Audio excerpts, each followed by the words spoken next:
Hello, good morning sa tanan. Good morning sa lahat. Good morning. How are you everyone? Welcome back to Eco News.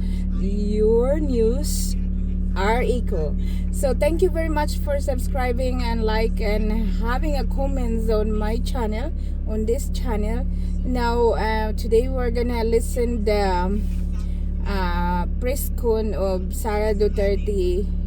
This is the answer of what the through some word to her, answer her back when she had press con, sit down press con last week Friday. So yes, we have to listen because this is an update on what they're saying about her. It's grabe na. I was watching this one last night and parang siya nang nag-declare na siya na ang oposisyon sa Administrasyon Marcos ngayon. And para to sa taong bayan, so makinig po tayo dahil nakasalalay ang bayan natin sa ating ang kinabukasan natin sa mga leader sa ating bayan. So let's listen. Si Pimentel was unusual, si Escudero was unbecoming, si Young Guns was... I just turned the camera onto the road. I'm going for work, driving. Please subscribe, comments, and like and share for this video.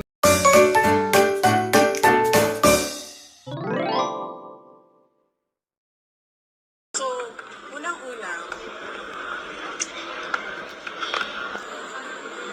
ipagdasal natin ang Pilipinas dahil we have a Secretary of Justice na hindi alam ang batas. There is a big difference between talking about desecration a body and actually desecrating a body. Talking about desecration of a body is not desecration of the dead. Dapat sana siguro as a lawyer maintindihan niya yon kagad. But apparently sabi nga ng iba, pag mabilis ka, meron talagang mga mabagal ang pick up. So yan yon. And the next one is psychiatric, neuropsychiatric exam. Wala akong problema doon. Game tayo. I will call that neuropsychiatric exam. Pero, let us make this an election issue. Yung Young Guns, I am sure kasi young sila, magpapa-re-elect pa yan. They are running as re-electionists. So, ang gagawin natin, dalawang tests sa akin. Kasi sinasabi nila, ano daw ako, unstable daw ako. Paningin ko naman sa kanila, unstable din sila. Diba? Kasi bakit? Aatake sila, pag sumagot yung inaatake nila, nagagalit sila. Tinatawag nilang unstable. Para sa akin, unstable din kayo. Bakit niyo ako inaatake? Diba? So, I will do 2 tests. Neuropsychiatric exam and drug test. Pero dapat, lahat ng mga Young Guns na kandidato, lahat ng mga congressional candidates ay magpa-drug test. Including speaker, ma'am? As a voter, I am asking the candidates for Congress doon sa distrito ko, sa 1st District of Davao City.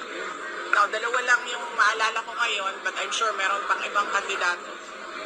Maalala ko si Margarita Nograles and si Paulo Duterte. And as a voter, I demand na magpa-drug test sila.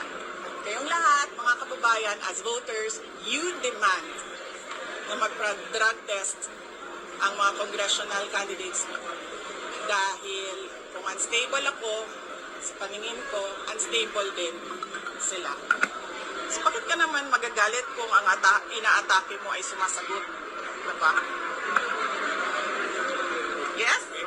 Okay ka dyan? Okay, sige. So, okay tayo dyan. Ano ang problema dyan? Yan ang demand ko ha. 2 test sa akin, isa lang sa kanila. O, biyado pa ako. Pero kung sinasabi niyo rin na stable sila, so dapat meron din silang neuropsychiatric test and Hindi, pinapadali ko na lang kasi sa kanila eh. Kasi, diba? Para madali tayo. So we call on the Philippine Medical Association, the Philippine Psychiatric Society siguro, is it called that way? To set the guidelines para sa amin. Lahat. Okay? Lahat ng butante mag-demand ng drug test sa ating mga congressman candidates kasi unstable din sila.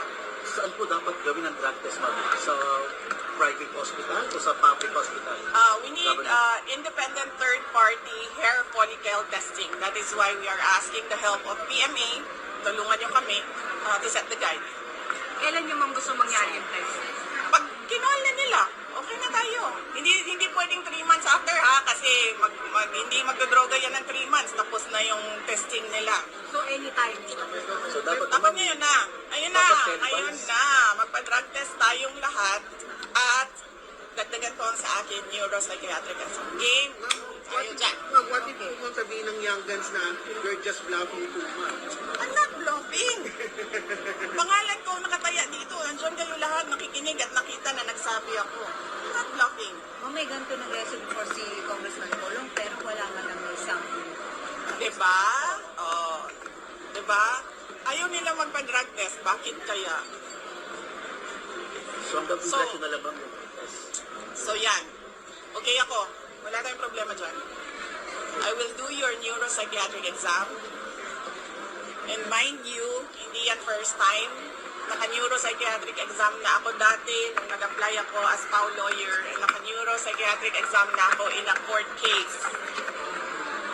So, pangatlong neuropsychiatric exam ko na ito na kung sakasakali, pag-i-call nila ang dare ko.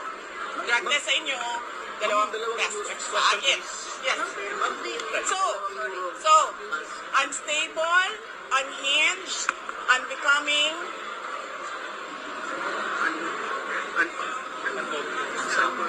unsound mind.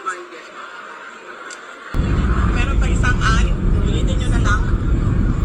Yes. Ikaw ba naman ang pinagsabihan ng Any of those. ilang words Ang na problema kasi ngayon sa mga politiko, they Parang- have never seen a politician. mga sinasabi Was na ng iba, parang sisa daw si They have never Vice seen a President. politician na IDGAF. Kung sa Bisaya pa, bala ko din na makigdumog ko sa kanal. Yan ang problema. Kasi, I am not like them. And ang tendency sa mga ganito na mga tao, sasabihin nila, crazy, lukaret, luka-luka, buang, desperada. Bakit daw ako desperada? I am Vice President of the Republic of the Philippines. I am not going anywhere. So anong ikakadesperada ko? Diba? So yan yung problema dyan. Yan yung problema nila. Because they've never seen anything like Sara Duterte. Hindi ako maareglo. Hindi ako mabayaran ng budget. Hindi ako mabayaran ng pera. Ang laki ng problema nila. Kasi ngayon, ayaw ko na umahimik. Noon, walang nagsasalita kontra sa administrasyon. Ngayon, merong isang tao sasalita kontra sa... Nawawala ako sa akin. Sandali, saan ako? Doon sa... Tinatawag nilang buang. Tinatawag nilang luka-luka. They did that to MDS noon. Pero they cannot do it to me ngayon. Lahat ng psychiatric exam na gusto ninyo, let's go. Gusto nyo pa, televised ang exam, ang tests. tests. So you're also challenging, ma'am, na televised ang test? Oh, yeah. Dapat lang. Dapat nakalagay yan dun sa guide. Hindi pwedeng magsekreto-sekreto kayo dyan ng testing ninyo. Ha? Ma'am, you said po na you're speaking against the government po. Are you positioning yourself as the opposition na po? Hindi, sila ang nag-aano sa akin. Sila ang nagtutulak sa akin eh. Sila talaga ang inaatake nila ako. Tapos, pag sumagot ako, nagagalit sila, ginagaslight nila ako. Mr. Deception. Kung pinabayaan lang sana nila ako sa Davao. I was mayor already. I was unopposed. Kung pinabayaan lang nila ako sa DepEd, nagtatrabaho lang ako dun, wala akong ginagawa sa kanila. Nung nag-resign ako sa DepEd, kung pinabayaan lang nila ako, diba? Na gawin ko yung trabaho ko sa Office of the Vice President, kahit magtanim ako ng puno araw-araw, pabayaan nilang ako. Kasi may pagbabagong campaign naman kami, tree planting, educational advocacy, lahat yun. Problema sa kanila, nakikipag-away sila, tapos kapag lumaban, yung inaaway nila, nagagalit sila, and sila yung nagsasabi na siya yung may problema. Hindi ako yung may problema. Hindi ako known na kalaaway, except inuunahan ako. Ano yung tingin mo, yung mga anak ko, Okay, sige they po. are now coming to their defense? I will not comment sa mga anak, no? Because ang natural affinity ng mga anak is to defend parents.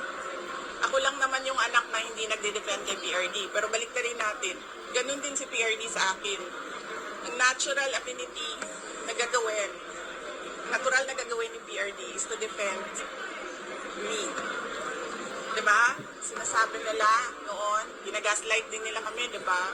O kasi may destabilization sa PRD, may maisog.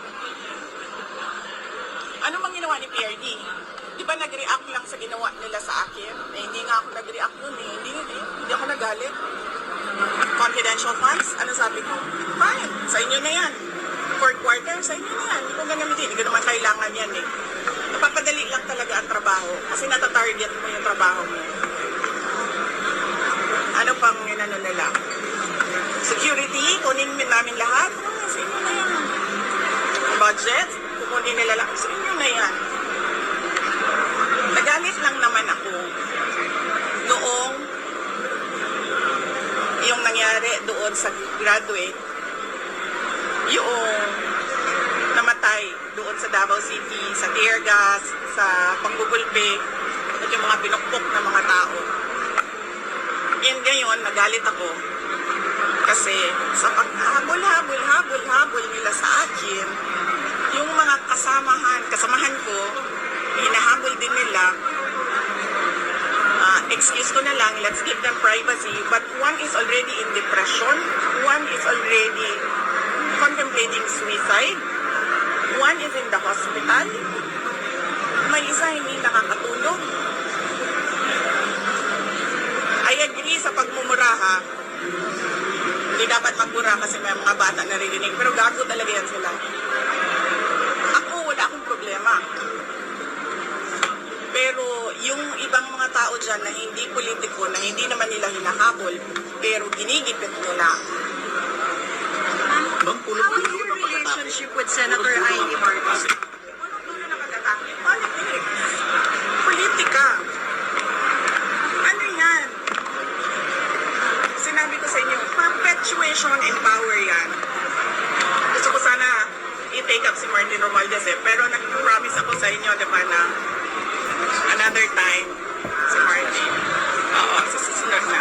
Ma'am, yun nga po politika. Sabi po kasi ni Governor Matthew Manoto na pinersonal daw nyo yung dapat sanay politika lang. I-review nyo. Ayoko na banggitin eh. Lahat ng pamimersonal nila sa akin. Pero i-review ninyo lahat ng ginawa nila sa akin. Sila ang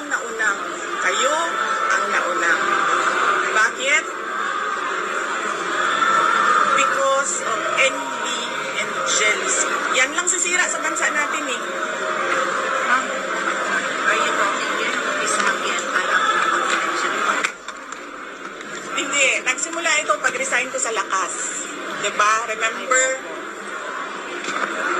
sinabihan ko siya, Martin, sa ibang araw na, kasi madami na kayong material. Ma'am, for the record, what is your relationship status with Senator Ivy Marcos?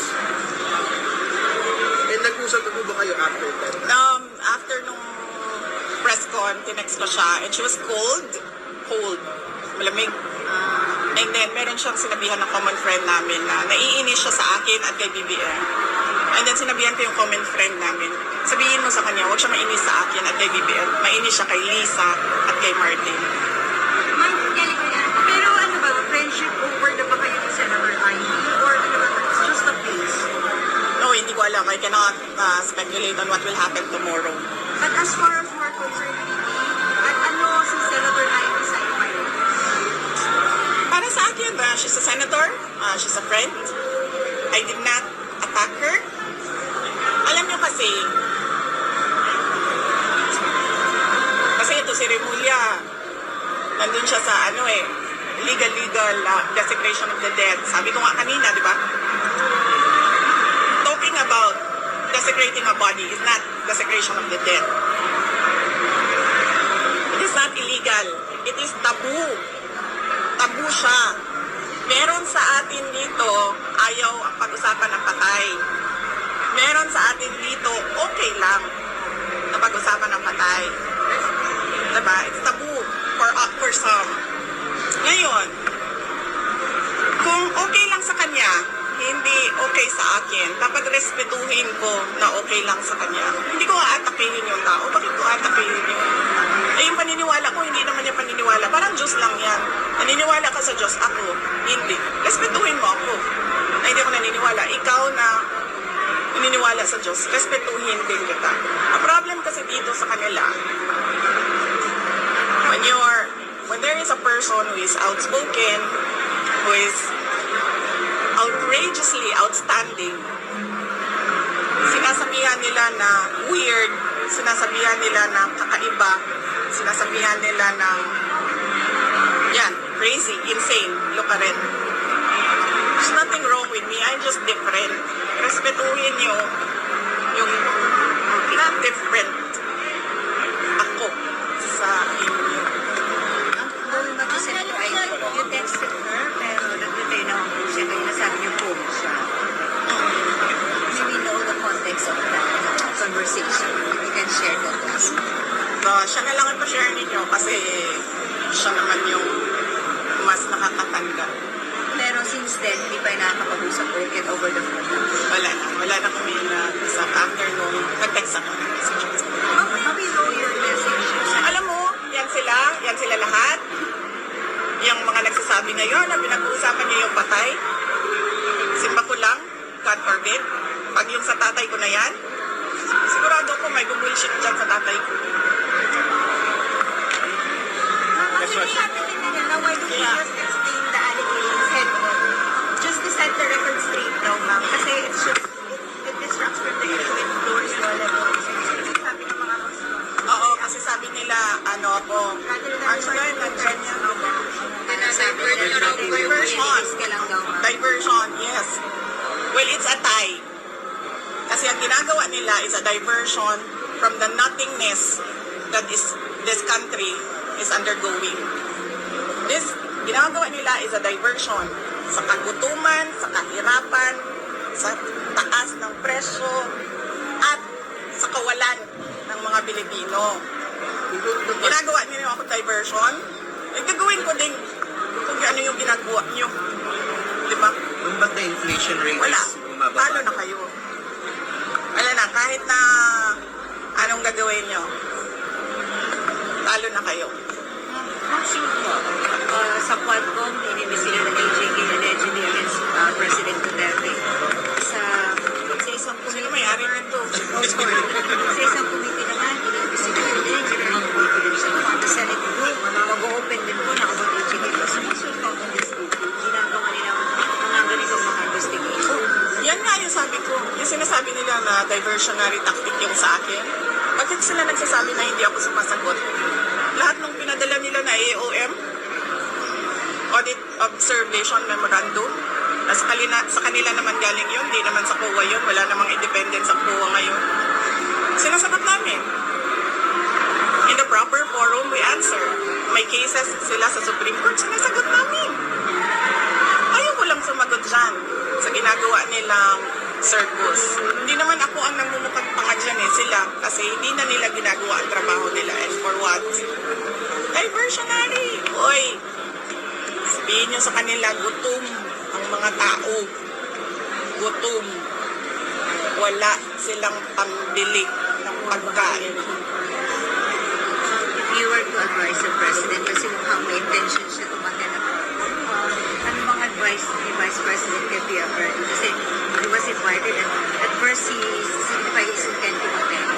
Pero medyo masama yung pakiramdam kaya he wasn't able to make it today. Oo. Well, Will you encourage or even, allow him to attend at the Quadcom? ako ang stand ko personally, tulad ng ginagawa ko, uma-attend ako at sinasabihan ko sila kung ano yung sa isip ko. Yan yung stand ko. I don't know with President Duterte. Namang sinasabi nila, hindi mo talaga President, Vice President, wala talagang pag-asa. You still have 4 years more nga. Alam mo, I agree with that. Totoo talaga yan. Hindi maganda ang nangyayari ngayon kasi ang nangyayari ngayon, puro na lang tayong politika. Ulit-ulit kong sinabi, nandun pa ako sa kabinete, noon, sinabi ko na yan, hindi ako ang problema. Bakit ginagawa ninyo ako ang problema ng bayan? Hindi ako. Imagine, saan ka nakahanap pa ng mga public officials so shocked about me talking about the dead. Pero walang na-shock na there's a foreigner kidnapping in the Philippines right now. And there are daylight robberies na hindi natatakot ang mga kriminal. Papasok na labas. Tapos, magkakagawa kami ng krimen. Walang na-shock. So, bakit kaya? Ako, na-shock ako. I am from Mindanao. Gulat ako. Sabi ko, this is bad. But may going back, ma'am, may pag-asa pa ba? Ako, yes, ma'am. Na magkaayos Still pa 4 years more. Meron pa ba pag-asa? na magkaayos kami. Magkaayos kami nilang lahat. Sige, mag-sorry sila doon sa pamilya nung namatay sa Davao City during the kaguluhan sa loob ng Kingdom of Jesus Christ. May namatay doon. Sorry sila sa pamilya doon. Mag-sorry sila sa lahat ng tear gas nila, pinupok nila at binugbog nila sa Tamayong at sa KOJC. Mag-sorry sila sa lahat ng hindi nakakatulog ngayon kasi pinakatawag nila paulit-ulit dyan sa House of Representatives. Hindi lang sorry na, oh sorry ah. Hindi, pangalanan nyo lahat, sorry kayo sa kanila. Pag-isipan ko, kung papatawarin ko kayo, pag-isipan ko pa lang yun. Ma'am, Yes, question. Kelly, Bomborajo. Pinatawan niyo pinapag-usapan dahil hindi raw ito karaniwang ginagawa. Oo. Sabi ko nga noong press con ko, di ba, there's some sort of inappropriateness. Inappropriate sa ginawa niya. Pero sa kanila na yun, sa organization na yan, as commander-in-chief, hindi dapat ganyan ang reaction mo. Ang dami-dami mong pwedeng reaction, pero hindi dapat pinagtatawanan ninyo ang bata. Especially, ang bata who swore to give his life to this country. Sa AFP na yan. Pero ikaw, as president, diba? Walang nagulat na may foreigner kidnapping. Walang nagulat nung nagsabi ako, matapobre ang presidente. Pero lahat, nagkagulo na sa desecration of the dead kuno na hindi naman. It's taboo. Hindi siya krimen. Ma'am, kayo ni President Marcos, may pagkakataon pa ba magkaayos po kayo?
mensahe po ng mga House leaders naman po kasi na ginagawa po ni Pangulong Marcos ang lahat ng kanyang ginagawa to raise the Philippines na global stage as parang iba nilalagay yung yung difference niyo between the President and you, ma'am. Ano po masasabi niyo po dun sa comparison between you and the President? Ano bang nire-raise nila sa global stage? Saan doon? Saan doon? Kasi we're not hitting our targets. We're not becoming a middle income country. Anong na-raise? Well, pinopromote po yung West Philippine Sea and all, yung issues na all. Well, that's geopolitics and that will be in another, madami na kayong material. Next question, Jason. Samurai. Ma'am, tungkol po dun sa pagpunta niyo sa Baclaran, ano pong masasabi niyo na sinabi ko nila para ginawa niyo lang yung to gain sympathy from the public? Ano bang ginawa niyo doon pala? Opo, yun po muna ba ang ginawa niyo? Ayan, kasi yung problema sa kanila kasi hindi niyo ako kilala eh. Kung sa Davao yun, hindi ako papansinin eh. Diba? Kung sa Davao yun, sa Davao ginagawa ko yun. Usual na ginagawa. Hindi na ako pinapansin ng mga Davaoenyo kasi normal sa kanila yun. Bakit ako umabot sa Baclaran?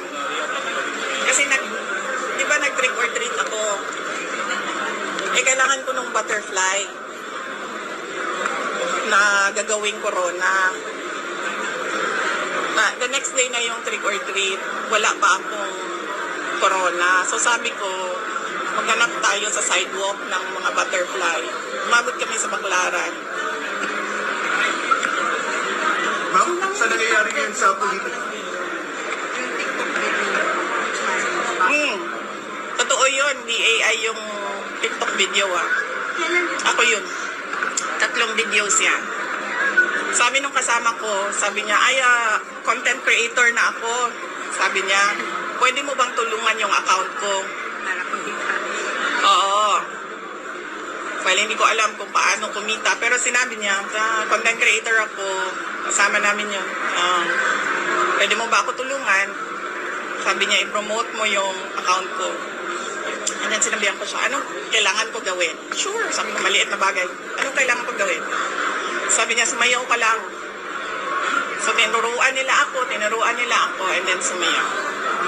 Ma'am, sa nangyayari po ngayon sa politika, ano yung payo natin sa ating mga kababayan? Ang payo ko sa mga kababayan natin, sa mga nangyayari sa politika ngayon, ay mag-demand kayo sa mga kandidato sa susunod na taon na eleksyon. Mag-demand kayo sa kanila.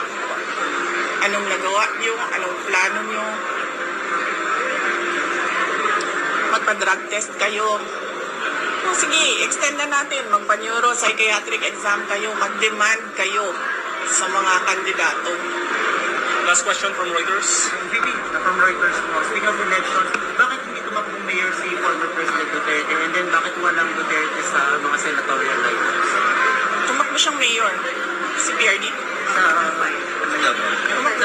Sa senatorial elections, bakit walang Oo, hindi ko alam. Ang pagtakbo kasi, it's a personal decision. So, hindi ko alam bakit walang tumakbo sa kanila as senator. Ma'am, your message na lang to the Filipino people, lalo nito mga medyo na disheartened and happy because hindi niyo pagkakaunawaan PBBM, ma'am. So, what can you assure the Filipino people? Okay, ang unahin ko muna ay yung mga nasa gobyerno na tulad ko, magtrabaho tayo. Magtrabaho tayo kung ano yung mandate natin. Sa opisina natin, gawin natin yun. Yun ang expectation ng mga tao. Sinasabi ko, ulitin ko, hindi ako ang problema, pero ako yung ginagawa ninyo ng problema. Ang totoong problema, kawalan, kahirapan, kagutuman, kriminalidad, terorismo, insurgensiya, lahat ng kung ano ang problema 10 years ago, 20 years ago, nandito pa rin sa ating bayan. Magtrabaho tayo. At sa ating mga butante, mag-demand kayo sa mga kandidato ngayong darating na eleksyon na labas and beyond sa pera na binibigay nila sa inyo na pambili ng boto. Ano ba talaga ang magagawa nila para sa inyong lugar, para sa ating bansa? At i-demand nyo yung drug test at neuropsychiatric test ngayon na.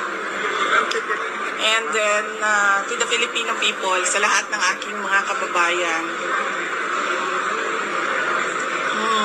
hindi tayo uusad kung puro korupsyon, politika, at pang-aatake ang gagawin ng gobyerno. Ang ginagawa ng gobyerno, they silence people, talk about the truth, the harsh truth. Kaya dapat ay i-demand nyo sa gobyerno, magtrabaho kayo sa amin. Demand nyo yan sa amin, magtrabaho kayo.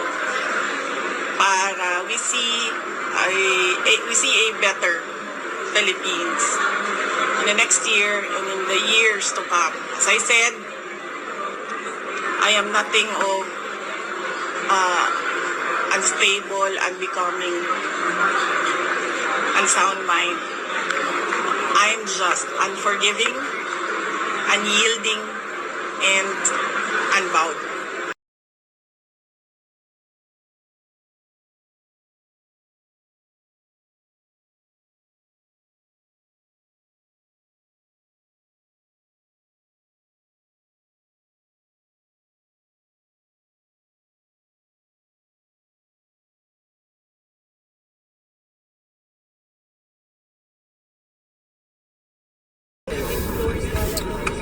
So, yun. Sabi nila, ano ako, Grabe na mga issue. Lalaban na si diversion, yes. Well, it's a Vice President. Kailangan po nating suriin ang mga, lalo na yung mga tatakbo ngayon ng mga senador, kasi sila ang magawa ng batas, sila ang magpapairal ng mga batas para sa ating bansa. And this is me, Marilyn, and Eco News channel. Thank you po and God bless everyone. Bye. See you next time.